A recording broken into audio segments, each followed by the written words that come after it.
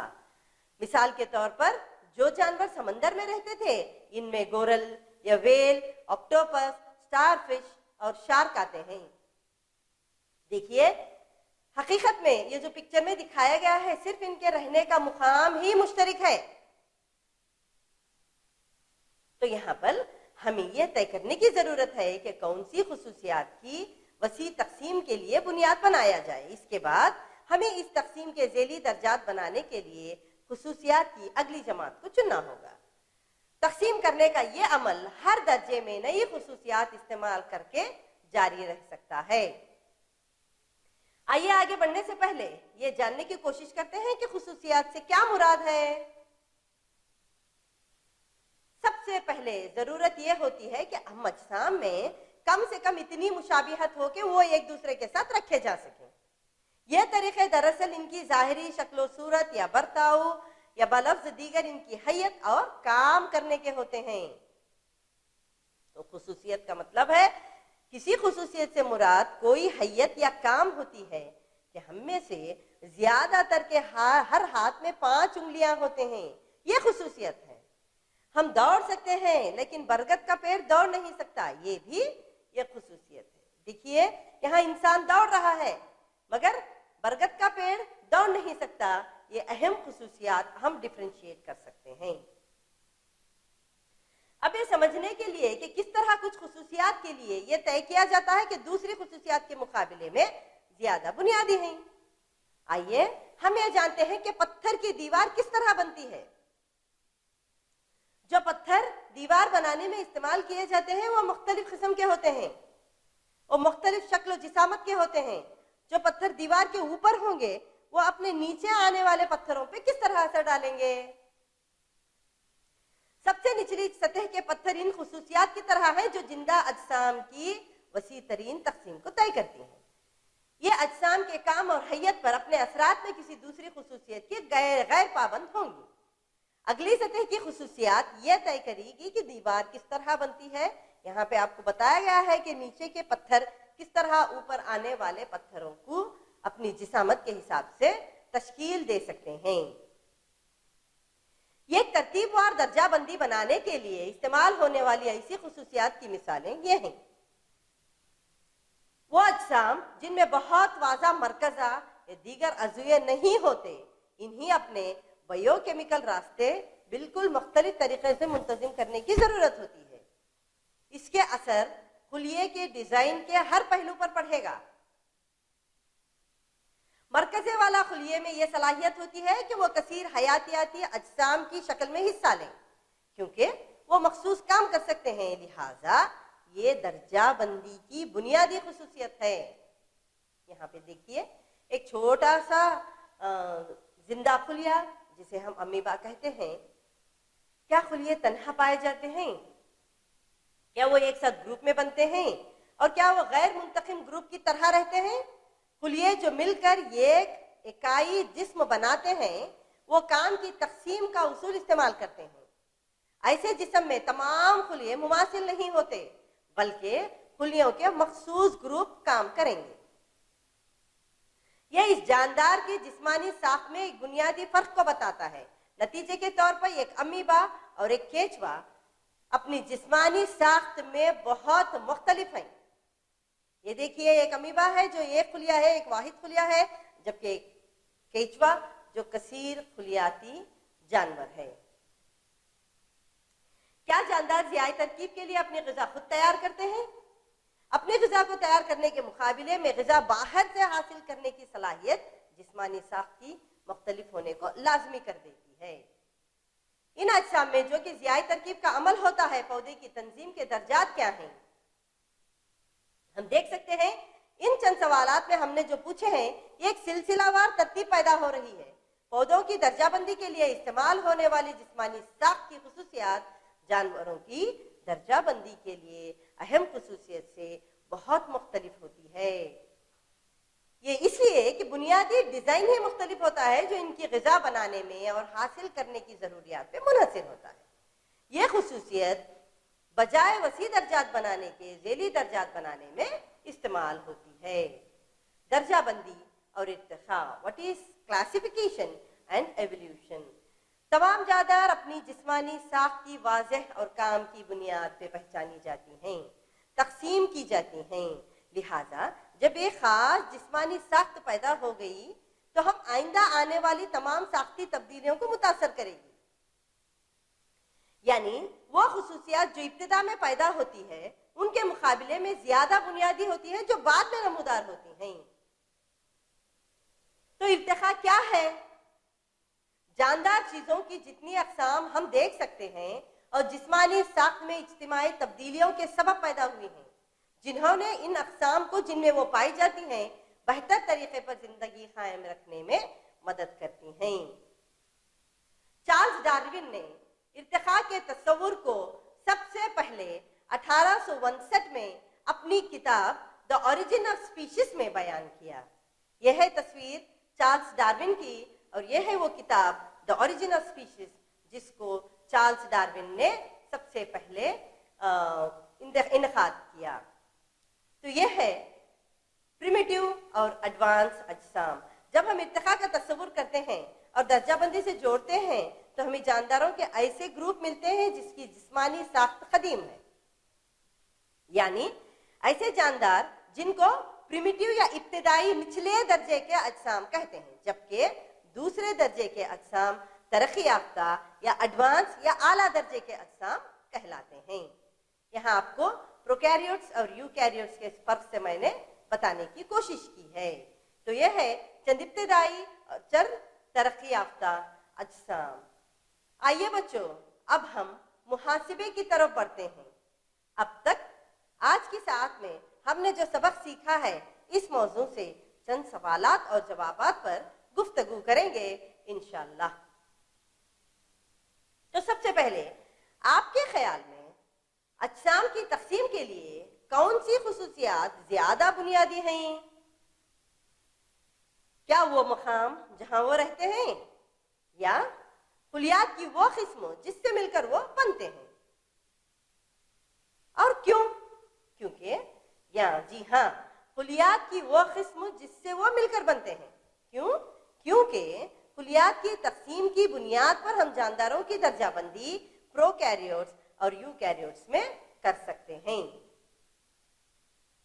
کیونکہ مقام کے لحاظ سے جانداروں کی درجہ بندی مناسب نہیں، وہ اس لیے کہ کسی مقام پر مختلف جسمانی ساخت کے جاندار رہتے ہیں جنہیں یہ گروپ میں شامل کرنا مناسب نہیں۔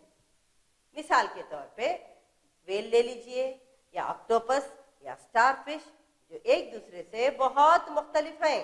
میں نے جیسا کہ پہلے آپ کو بتایا تھا کہ صرف ان کے رہنے کا مقام ہی مشابہ ہے، بقیہ ان کا جسامت بالکل ایک دوسرے سے مختلف ہیں۔ تو دوسرا سوال آتا ہے، وہ ابتدائی خصوصیات کون سی ہیں جن پر اجسام کی پہلی تقسیم کی گئی؟ جی ہاں، ابتدائی خصوصیات جس پر اجسام کی درجہ بندی یا تقسیم کی گئی وہ ہے خلیات کی نوعیت۔ خلیے کی خاصیت کی بنا پر جانداروں کی درجہ بندی دو طرح کے جانداروں میں کی گئی ہے، ایک پروکیریوٹس اور دوسرا یوکیریوٹس، جیسے کہ میں نے ابھی پہلے آپ کو ایک پکچر کے ذریعے اور ان کا ڈیفینیشن دے کے بتایا ہے۔ تیسرا سوال آتا ہے، کس بنا پر پودوں اور جانوروں کو مختلف درجات میں رکھا جاتا ہے؟ جی ہاں، درج ذیل خصوصیات کی بنیاد پر پودوں اور جانوروں کو مختلف درجات میں رکھا جاتا ہے۔ سب سے پہلے آتا ہے پودوں کے خلیات میں خلوی دیوار اور کلوروپلاسٹ ہوتا ہے۔ آئی ریپیٹ، میں پھر دہرا رہی ہوں کہ پودوں کے خلیات میں خلوی دیوار اور کلوروپلاسٹ ہوتا ہے، جو کہ جانوروں کے خلیات میں بالکل بھی نہیں ہوتے۔